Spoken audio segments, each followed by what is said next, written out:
Good morning, Internet! This is the old fat dad, and I apologize. I'm going to rush a little bit because the old hot mama is expecting me home soon and I don't want to get in trouble. So let me show you what I got for you today.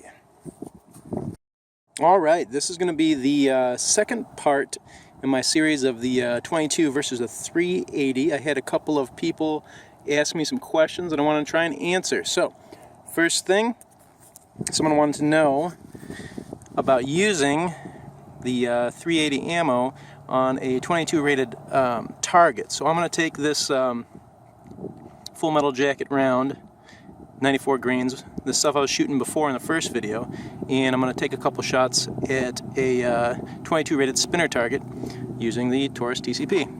And then after that we're going to do our Redneck science test with the pop can, dog food, and clay all over again. And this time we're going to use a little bit different ammo. I've got this hollow point ammunition for the 380, and I'm going to use that in the Taurus. And then to make things a little evener, I switched from the Aguila to this Veloster ammo because it's moving at about the same speed and it's about the same weight, 40 grains, but it has a hollow point, just so we can do apples to apples. And there's the Veloster ammo. You can't really see that hollow point too well because it's clogged with wax or lube or whatever they have. Anyways, let's get to shooting those targets and we'll see what happens. Oh, and I forgot to mention, we're going to be using the M&P 1522 with a 16-inch barrel for all the 22 ammo and the Taurus TCP 380 for the 380, obviously. We're shooting the 22 spinner target with the 380 here. That first shot was just a glancing shot off the top, so here's a second shot. Much better. Okay, so here is our spinner target after we took our shots. 380 hit here, and I think it hit high up there as well. And then we've got a couple of strikes with the Veloster. Let's see if we can see this plate. Not seeing any real deformation from that 380 hit. Looks like it's still a pretty solid plate. The paint's chipped off on all these, but the metal doesn't seem to have any divots in it. So I would say that the 22 targets could hold up to a 380 strike. Again, using that full metal jacket around there. Your mileage may vary. You know, obviously you should go by your manufacturer's recommendation and don't shoot a 22 target with anything besides 22s. But in my case, in this limited bit of testing, it doesn't seem to have hurt the target. And now for our other targets. First up, 22 on pop can.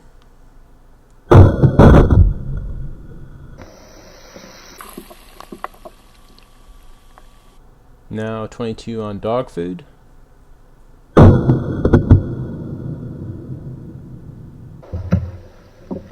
And this one came out a little differently than I expected, so I'm going to slow this way down. This is the 22 shooting the clay. And that first frame kind of shows you that we got a good solid hit there.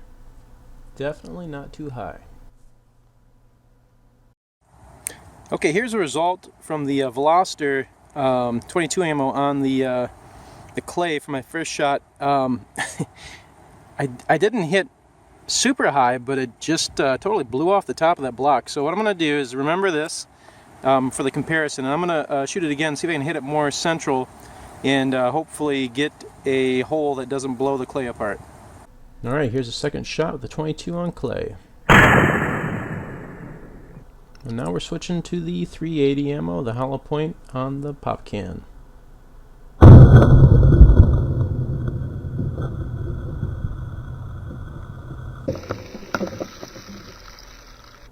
.380 hollow point on dog food.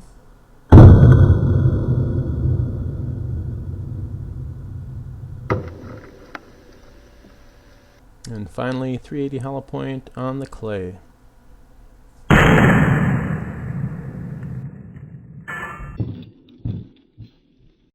Alright, here's the results of our Redneck testing. First up is the 22 ammo. And here's what it did to the pop can. Blew her apart quite nicely, sent her flying. The dog food is demolished. Oh shit. I think she, no, I don't know where she went in. Let's see. Yeah, she must have gone in this side. And blew apart the dog food, came out the back. Wreaked some pretty good havoc on that poor old can. And last up is clay part 2. There's the entry, and here's the exit. Big old hole. Tore it up nicely. Didn't blow off the top like last time, so I guess I must have hit quite a bit high on that first shot. Alright, now the 380. Now this is that hollow point ammo, and it also totally blew apart the can. Not much difference. Well, actually I'd say probably the 380 did a little bit more destruction on the can than our 22 ammo. Here's a 380, and then here's a 22. Top to bottom ripped apart with the 380, and not quite as much with the 22. And then finally, well, not finally, I'm sorry, next to finally, penultimate, dog food went in, came out with a nice exit hole, popped the top off, and to compare, oh baby, don't roll away on me, 380, 22, 380, 22. And finally, on the clay, 380 hit a nice little pop hole through in the front, and on the back, I see some pretty good expansion there. You can kind of see on the inside. I don't know if it's showing you depth of this camera, but it left a nice good sized hole there. The hollow point really does expand. And to compare, here's the in with the 22. There's the out with the 22. In 380, out 380. Alright, just for giggles, I'm going to try and put that clay together and see if I can catch that 380 bullet in the clay.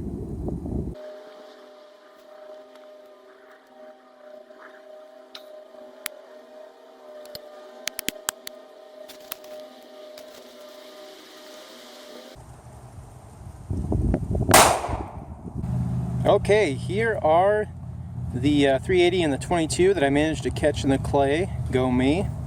380 seemed to do pretty well as far as expansion goes. Let's see if we can get it. Go focus. There it goes. Pebbled out nicely. Pretty cool. And the 22, I did that as well. And it also really expanded nicely. Let's see if we can get this thing to focus. Just having a hard time today, aren't we? Come on, baby. There. Well, anyways, you can kind of see from the back end that we got a nice mushrooming out of that. There we go. Thanks for watching. I've included some pictures here of the recovered bullets and the channels left in the clay. Please let me know down in the comments or get in touch with me on the forums if you have any ideas you'd like to see me try. And we'll see you next time.